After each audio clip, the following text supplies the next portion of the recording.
தமிழ்நாடு திரைப்பட இயக்குனர் சங்க பொருளாளர் திரு பேரரசு அவர்களே, அண்ணன் பாஸ்கர் அவர்களே, இயக்குனர் என் அருமை தம்பி துரை அவர்களே, நடிகர், பரபரப்பான நடிகர், எங்கே பார்த்தாலும் நடிச்சிட்ருக்கிற அருமைக்குரிய சகோதரர் மாரிமுத்து அவர்களே, ரியா அவர்களே, ஹீரோ வெற்றி அவர்களே, வில்லனா நல்லவனா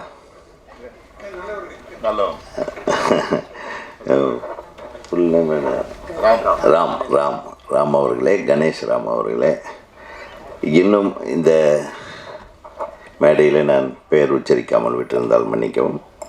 இந்த திரைப்படத்திலே பங்கு பெற்ற அனைத்து தொழில்நுட்ப கலைஞர்களுக்கும் என்னுடைய மனமார்ந்த வாழ்த்துக்கள். அனைத்து நடிகர் நடிகைகளுக்கும் எனது மனமார்ந்த வாழ்த்துக்கள். ரொம்ப கஷ்டமாக இருக்கு படம் பார்க்கும்போது, ரொம்ப பயமாக இருக்குது. நம்ம இன்னும் எந்த சமுதாயத்தில் இருக்கோன்னு தெரியல. எல்லாம் விடுதலை விடுதலைன்னு பற்றி பேசிகிட்டு இருக்கோம். 75 ஆண்டுகள் ஆகிவிட்டது. இன்னும் விடுதலை கிடைக்காத எத்தனையோ பாமரர்கள் இருக்கிறார்கள். ஆனால் வியாபாரிகள் சங்கத்துக்கு, வியாபாரிகளுக்கெல்லாம் ஒரு வழிகாட்டியாகவும் பாதுகாவலராகவும் இருக்கிறாங்க. ஆனால் உண்மையிலுமே இந்த மாதிரி வேலைக்கு கூட போக நாதி இல்லாமல், படிப்பறிவு இல்லாமல் இருக்கிற எத்தனையோ இளைஞர்கள் எங்கே போகிறோன்னு தெரியாமையே போயிட்டு எதுலேயோ மாட்டிக்கிட்டு தங்களை மாய்த்து கொள்ளும் இந்த மாதிரியான கொடுமையான விஷயம் ரொம்ப பயங்கரமாக இருக்குது. இவர் எடுத்திருக்கிற பார்த்தசாரதி அவர்களை நான் வாழ்த்து சொல்லணும். ஏன்னா அவருக்கு தான் முதல்ல வாழ்த்து சொல்லணும். இந்த மாதிரி ஒரு படத்தை, இந்த மாதிரியான நிகழ்வுகளை கொண்ட படத்தை, உண்மை ஒரிஜினல் லைஃப்பில் என்னென்ன நடந்ததோ அத்தனை பேர்த்தையும் போய் பார்த்து சந்தித்து, டைரக்டர் நம்ம தம்பி சூப்பராக பண்ணிருக்க ராமானுஜம், வாங்க நீங்கள். அன்றைக்கி ஏதோ பார்த்தாரு, என்னடா படம் அப்படின்னு சொல்லி கேட்டேன். என்னடா தம்பி படம்னு. அவன் சொன்னேன், ரெட் சாண்டில் என்னென்ன. சரி, எப்படி எல்லாம் மன கம்மன்னு இருக்கும் படம், ஜாலியாக இருக்குன்னு பார்த்தா மிரட்டிட்டான். Really hats off. ஒவ்வொரு ஷார்ட்டும் பிரமாதமாக எடுத்திருக்கான். அது ஒவ்வொரு எடிட்டிங்கும் சரி, அவனுடைய கன்செப்ஷன், அந்த சீனு, அந்த கான்செப்டு, அந்த சந்திரமரம் ரெட் சாண்டில் விட்ட போகிற அவங்களுடைய அந்த பயமுறுத்தலும் அது உண்மையிலுமே கொண்டாந்துருக்கீங்க. ஒளிப்பதிவாளர் யார்? அது ஒளிப்பதிவாளர் மிகச்சிறப்பாக பண்ணியிருக்கார். மியூசிக்கும் சரி, எல்லாமே மிக அற்புதமாக இருக்கிறது. இந்த ரியல் லைஃப்பில் நடந்த சில விஷயங்கள் நமக்கு இது எதே நடந்தது, எப்படி நடந்ததுன்ற உண்மை தெரியாமையே போயிடும். நல்லவர்கள் செத்து போயிடுவாங்க. உண்மையாகவே அந்த செம்மரக்கட்டைகள் வெட்டினவனுங்களை காப்பாற்றுறதுக்காக நல்லவனை தூக்கிட்டு கொண்டு போய் கொண்டுடுவாங்க. இதுதான் கதையோட கருத்து அப்படின்னு நினைக்கிறேன், if I am right. So இது எடுக்கிறதுக்கு ஒரு மிகப்பெரிய தைரியம் வேணும். அதை சிறப்பாக செய்திருக்கார். ஏன்னா இந்த ஒரு பானை சோறுக்கு ஒரு சோறு பதம் என்பது போல் இந்த ட்ரெய்லர் எல்லாத்தையுமே சூப்பராக பண்ணியிருக்கேன். I am very very proud of the director. அது மட்டும் இல்லை, இந்த மாதிரி படங்கள் அவன் தேதி போட்டு டிஸ்ட்ரிபியூட்டர் நேமை போட்டு பேனர் வச்சது ஒரு மிகப்பெரிய விஷயம். அதுக்கு எல்லாரும் ஒரு கை தட்டணும். வாழ்க பார்த்தசாரதி சார். நான் சொல்கிறேன், கடந்த கொஞ்சம் நாட்களாக நான் நிறைய படங்களுக்கு நானும் ராஜன் சாரும் போகிறோம்.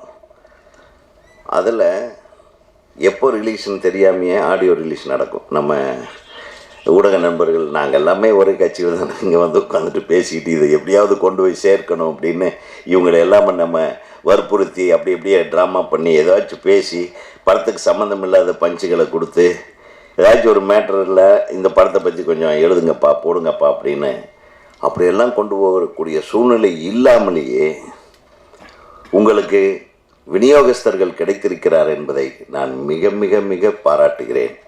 உங்களுக்கு வெற்றி இதிலே கிடைத்து விட்டது. ஆனால் நிச்சயமாக அது ஸ்க்ரீனில் வந்ததுன்னா பரபரப்பாக பேசப்படும். இந்த திரைப்படத்தை பற்றி பேசாதவர்கள் இருக்க மாட்டார்கள் என்பதை இந்த திரைப்படத்தின் காட்சிகள் தெல்ல தெளிவாக, அப்புறம் அவங்களுடைய இன்டர்வியூவும் சேர்த்து நீங்கள் ட்ரெய்லரோடு போடுங்க. பட் இன்டர்வியூடைய லென்த்தை கொஞ்சம் ட்ரிம் பண்ணிவிடுங்க. திருப்பி ரிப்பீட் ஆகுது. ஒவ்வொருத்தரும் ஒரு தடவை பேசினா போதும். அது இன்பிட்வீன் போட்டு கூட இந்த ட்ரெய்லருக்கு நடுவில் போடலாம். அது யார் என்ன பேசுகிறாங்கன்னே தெரிய வேண்டாம். அதை இன்னும் சிறப்பாக இதை நீங்கள் கொண்டு போய் சேர்க்க வேண்டும். நாளை உங்களுக்கு வெற்றி காத்திருக்கிறது. இந்த மாதிரியான திரைப்படங்களை நீங்கள்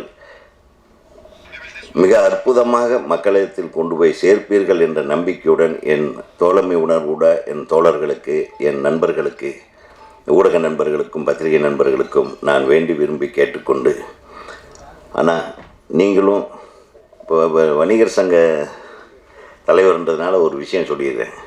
நிறைய சினிமாக்கள் கூட வணிகமாகாமல் இருக்கிறது. நீங்கள் எப்படி எல்லாத்தையும் காப்பாற்றுறீங்களோ அந்த மாதிரி இந்த சினிமாக்காரங்களை எப்படியாவது காப்பாற்ற முடியுமான்னு ஒரு ஐடியா பண்ணுங்க. அதாவது சிறு படங்கள் நிறைய ரிலீஸ் ஆகாமல் இருக்குது. ராஜண்ணா என்ன சொல்லுவார் உங்ககிட்ட இருந்தாலும் நம்ம ஒரு பிகின் பண்ணி விட்டேன்னா அண்ணா அதை பிடிச்சிட்டு அதில் ஒரு பெரிய கோட்டையை கட்டிடுவார். அவர் ஒரு விநியோகஸ்தர் சங்க செயலாளர் தலைவர். அவர்கிட்ட கேட்டேன், என்னண்ணே சங்கம்? என்னடா சங்கம், ஒன்றுமே இல்லைடா, ஒருத்தருமே படம் பண்ணுறது இல்லைடான்னு ரொம்ப ஃபீல் பண்ணார். ஏன்னா இந்த பெரும் முதலைகள், பெரிய படங்கள் பண்ணுறவங்க, பெரிய படத்தை ரிலீஸ் பண்ணுறவங்க, கார்ப்பரேட் கம்பெனிஸ்ல எல்லாம் வந்த கடைசியில் உங்களுக்கு எப்படி கார்ப்பரேட்ஸு பிரச்சனையாக இருக்குதோ அந்த மாதிரி எங்களுக்கும் கார்ப்பரேட்ஸ் தான் பிரச்சனையாக இருக்குது. சிறுபட தயாரிப்பாளர்களுக்கும் மிகப்பெரிய பிரச்சனையே கார்ப்பரேட்டு தான். கார்ப்பரேட்டு காதும் வச்ச மாதிரி, கண்ணு வச்ச மாதிரி அப்படியே கரெக்ட் பண்ணிட்டு போயிடுறாங்க. அது பெரிய படங்களுக்கு மட்டும். இந்த சின்ன படங்கள் ஏதோ நம்ம சாதிக்கணும்ன்ட்டு வர்றவங்க ஒரு அற்புதமான திரைப்படத்தை எடுத்து வைத்து கூட அதை யாரிடமும் கொண்டு போய் சேர்க்க முடியாத ஒரு அவல நிலை இருக்கிறது. கிட்டத்தட்ட நீங்கள் போராடும்போது சிறுபட தயாரிப்பாளர்களுக்காகவும் சேர்ந்து போராட வேண்டும் என்று ஒரு கோரிக்கையை வைத்து உங்களிடமிருந்து விடைபெறுகிறேன். நன்றி, வணக்கம். நடிகர் மாரிமுத்து அவர்களை